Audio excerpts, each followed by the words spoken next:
स्वागत है आप सभी का। मैं दिलीप कुमार रावत। आज हमारे साथ बाराबंकी के गाजियाबाद विधानसभा अंतर्गत आसनपुर में मौजूद है बहुजन आर्मी के चीफ देवा रावत। सर, सबसे पहले तो आपका मेरे चैनल में स्वागत है। बहुत बहुत धन्यवाद आपका और आपके चैनल का। सर, आपका यहाँ का आने का मेन मकसद क्या है? देखिए, यहाँ आने का ही नहीं, पूरे भारत में घूमने का मकसद खाली यही है कि जैसा कि अभी हमने प्रोग्राम में मैं अपनी स्पीच में भी बताया कि जो बहुजन समाज इसको कहीं ना कहीं 1947 में जब आज़ादी मिली और 1947 के बाद 1980 में जब भारतीय संविधान लागू किया, उसके बाद भी तमाम तरीके के शोषण, अन्याय, अत्याचार, गैर बराबरी, आज भारतीय संविधान होने के बाद भी हमारे समाज की महिलाओं के साथ, हमारे समाज की बहनों के साथ, हमारे समाज के युवाओं के साथ, हमारे समाज के बुजुर्गों के साथ, माताओं के साथ जो अन्याय अत्याचार लगातार बढ़ रहा है, उसको खत्म करने के लिए हम लोग पूरे भारत में घूमते हैं। और जो बहुजन आर्मी संगठन है, भारत की 11 राज्य। आपका संगठन कैसे काम कर रहा है, किस मुद्दे को लेकर काम कर रहा है, क्या राजनीतिक है? देखिए, मेरा संगठन जो है वो नॉन पॉलिटिकल होता है, किसी भी पॉलिटिकल पार्टी से इसका कोई मतलब नहीं है। और संगठन का जो उद्देश्य है वो मात्र इतना है कि बहुजन समाज पे जो अन्याय अत्याचार होता है, बात वहीं पे आ जाती है कि अन्याय अत्याचार, गैर बराबरी, शोषण, इसको बंद करना नहीं, इसको जड़ से खत्म करना इस संगठन का मेन उद्देश्य है। और मुझे लगता है कि युवाओं में जिस तरह से जोश है और बहुजन आर्मी में जुड़ने की प्रक्रिया जो लगातार भारत के 11 राज्यों में हमारा प्रोग्राम अभी 4 दिन बाद झारखंड लगा है, तो जो युवाओं में जो जोश है, मुझे लगता है कि बहुजन आर्मी ही डॉक्टर बाबा साहब अम्बेडकर के सपनों को साकार करेगी और डॉक्टर बाबा साहब अम्बेडकर के सपनों का भारत बनेगा जिसमें समता, समानता और बंधुत्व भाईचारा। इधर हम घाघरा किनारे कि जब दलितों पर भी अत्याचार होता है, आप एक दलित घाघरा के पास में समाज चाहते हैं, जब दलितों पर अत्याचार होता है तो अक्सर देखा जाता है कि जो सत्ता में हो चाहे सत्ता में ना हो, दलित समाज का नेता है, दलितों का शोषण होता है तो वही नेता दलितों के हित में बहुत सारी बातें करते हैं, लेकिन जब उनका शोषण होता है तो उनकी मदद ना करते हैं। घंटा 1.5 घंटा में कहाँ हो? देखिए, जैसा कि आपने कहा कि मैं दलित नंबर आपके पास रखा कर रहा नेता हूँ, तो मैं आपको क्लियर कर दूँ कि मैं नेता नहीं। हाँ तो रहा यहाँ पे जो आम और आवाम है, जो हमारे साथी हैं, छोटे बड़े भाई क्या काम करो, उनका छोटा भाई बड़े हैं, उनका छोटा भाई है, बहुजन आर्मी के माताओं का पिता हूँ, पिता समान, पिता तुल्य हमारे चाचा हैं। बताओ। देखिए, पॉलिटिकल लीडर्स की बात आप कर रहे हैं, सब से पता करें वो समाजवादी पार्टी के भी हो सकते हैं, बहुजन समाज पार्टी के भी हो सकते हैं, भारतीय जनता पार्टी साथ में है। उनको चाहिए सत्ता। लेकिन वो सत्ता पाने के लिए किसी भी हद तक जा सकते हैं।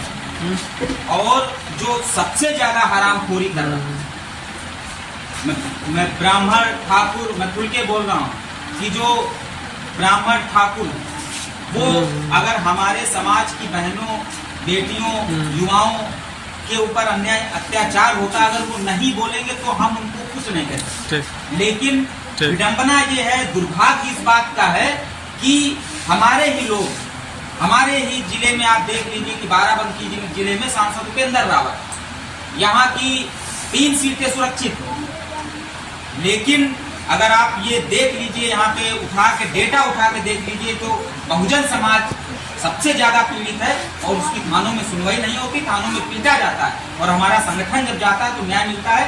उनको खाली सत्ता प्यारी है और सत्ता पाने के लिए वो बहुजन समाज के संघर्षों का, बहुजन समाज के युवाओं को का सौदा करने का काम किया। अच्छा, आपने बाराबंकी सांसद रावत की जो बात बताई, उनको लोग दलितों के मसीहा मानते हैं, तो आखिर दलितों की मदद क्यों करते हैं? मैं बिल्कुल नहीं, वो लोग मानते होंगे, वो भ्रष्ट लोग होंगे, मैं खुल के बोल रहा हूँ। देखो, मैं राजनीतिक व्यक्ति नहीं हूँ, मुझे कोई ऐसी बात नहीं करनी है कि हमारा समाज हमारी बातों पे जी करे।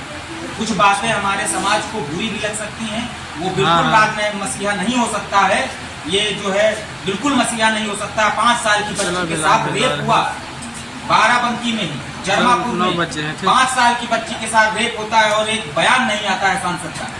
5 साल की बच्ची के एक बयान नहीं आता है गौरव रावत का, एक बयान नहीं आता है प्रियंका सिंह रावत का, किसी भी पॉलिटिकल नेता का एक बयान नहीं आता है। हरदोई यही रायबरेली की घटना देख लीजिए, हम लोग गए, पूरा संगठन हम लोग गए, हमारे साथ देशराज पासी जी थे, मोतीपाल थे, ज्ञानू छोटा भाई ज्ञानू रावत था, शिवाजी रावत था, तमाम साथी थे जो वहां पे गए और वहां पे समण लोगों ने हमारी बहन बेटियों को मारने का काम किया, उनके सर पे कुल्हाड़ी मारने का काम किया, यहाँ तक कि भैंसों की सींगों को काटने का काम किया। क्यों कोई नेता, किसी नेता का बयान नहीं आया? क्यों नहीं आया? ये खाली सांसद और मंत्री विधायक बनके, ये मैं आपको खुली बात बता दूं कि एसी में बैठे कुत्ते हैं। बड़े लोग जैसे एसीओ में जो कुत्ते बैठे रहते हैं, अपनी गाड़ियों में बैठाए रहते, तो कहेंगे तो भौंकेंगे, वो कहेंगे चुप रहेंगे। इनका जो सिस्टम है वो ऊपर, अगर उनकी तरफ से इशारा होगा तो ये बोलेंगे, नहीं होगा तो नहीं बोलेंगे। अच्छा, जातिवाद जो काफी हद तक चरम पर है, इस पर आप क्या कहेंगे? देखिए, जातिवाद बहुत ज्यादा है और मैं वही कह रहा हूँ, लड़ाई ही हमारी इसी बात की, हमारी लड़ाई ही इसी बात की कि डॉक्टर बाबा साहब अम्बेडकर ने आर्टिकल 14 से लेकर 20 तक हमको अधिकार दिया। संविधान हमारे सामने है, इसमें आप पढ़ लीजिए। समता, समानता, बंधुत्व, भाईचारा, आर्टिकल 14 से लेकर 20 तक हमको तमाम तरीके के अधिकार डॉक्टर बाबा साहब अम्बेडकर ने दिए। उसके बाद भी अगर जातिवाद है तो कहीं ना कहीं उसका जिम्मेदार हमारा समाज है। जो वो उन लोगों को जो करना है वो उसको भली भांति ईमानदारी से करना है, लेकिन हम लोगों को जो करना चाहिए उससे हम लोग पीछे हटना। हम लोग आपस में लड़ाई झगड़ा करते हैं, हम लोग आपस में एक दूसरे का पैर खींचने का काम करते हैं, हम लोग आपस में वैमनस्यता रखते हैं। हम तो कहते हैं कि छोड़ दो आपस में लड़ना, छोड़ दो आपस में मनमुटाव रखना और बनाओ सरकार अपनी, सब लोग एकजुट होकर। किसी की हैसियत नहीं है कि हमारी बहनों के ऊपर कोई तिरछी नजर करके देख लेगा। ये बात याद है। सर, एक आखिरी सवाल आपसे ये है कि जो अम्बेडकर जी हैं, डॉक्टर भीमराव अम्बेडकर जी हैं, दलितों को जो अधिकार इन्होंने दिया, अगर बात की जाए तो दलित इनका नाम आखिर क्यों नहीं लेते हैं, पीछे क्यों हट जाते हैं? देखिए, कहीं ना कहीं ये भ्रम फैलाया गया है कि डॉक्टर बाबा साहब अम्बेडकर जो तथाकथित ऊंचे लोग हैं वो ये भ्रम फैला के रखे हैं कि डॉक्टर बाबा साहब नीच। तो मैं ये कहना चाहता हूँ आपके चैनल के माध्यम से, और ये स्पष्ट रूप से कहना चाहता हूँ कि नीच थे, अधम थे, अज्ञानी थे, ये उनका कहना है।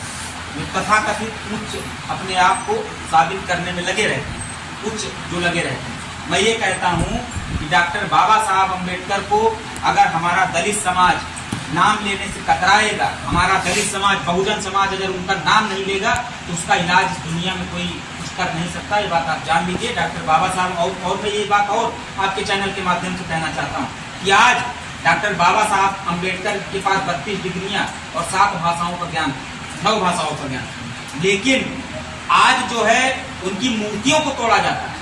लगातार उनकी मूर्तियों को, चाहे झारखंड ले लो, महाराष्ट्र ले लो, हरियाणा ले लो, गुजरात ले लो, कर्नाटका ले लो, तमाम राज्यों में उनकी मूर्तियों को तोड़ा जाता है। और अगर यही डॉक्टर बाबा साहब अम्बेडकर को ठाकुर और ब्राह्मण होते तो विश्व का सबसे बड़ा मंदिर डॉक्टर बाबा साहब भीमराव अम्बेडकर को लोग बना के तैयार कर सकते। ये दुर्भाग्य है, जैसा जो आपने अभी क्वेश्चन किया है कि अपने ही समाज जो है डॉक्टर बाबा साहब अम्बेडकर का नाम नहीं लेना चाहता है, तो ये दुर्भाग्य। और जब तक वो डॉक्टर बाबा साहब अम्बेडकर को पढ़ेगा नहीं, जब तक वो कर्पूरी ठाकुर जी को नहीं पढ़ेगा, रामस्वरूप वर्मा जी को नहीं पढ़ेगा, तब तक उसका कल्याण होने वाला नहीं होगा। ये हमारे साथ बात करने के लिए मौजूद थे अध्यक्ष देव जी, जो इन्होंने हमारी हर शब्दों का बहुत ही गहनता से जवाब दिया।